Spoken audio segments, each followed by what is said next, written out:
You crashed the system and have been educating the world about what it means to be non-binary. When did that term first sort of really start speaking to you?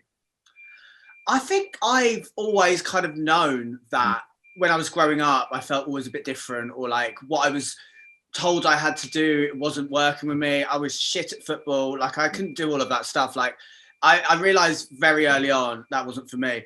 And it wasn't until I moved to London, and well, actually before that, fashion, seeing so much androgyny in fashion and thinking like that resonates with me a lot more than what I'm seeing on TV and things.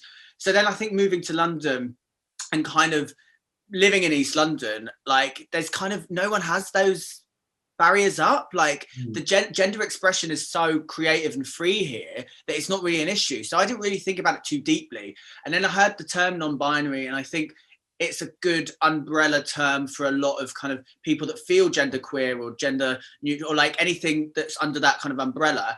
So I think when I first heard it a few years ago, I was like, okay, that makes sense to me. I feel like my gender feels neither here nor there. It's very much one day I feel more masculine, one day I might be more feminine. Like to me, it's not really an issue, but I know to a lot of people it's a new thing and it's an issue and it's different to what they've always learned. So I respect that and I appreciate that. But to be honest, it's something that I've never really thought too deeply about. Totally. Yeah. It's good. It's great that you were educating viewers though that may not really have considered what it means to be non-binary before. So I think it's important to hear it from people that actually experience it, rather than having a debate or a discussion from people that haven't lived that or don't understand it.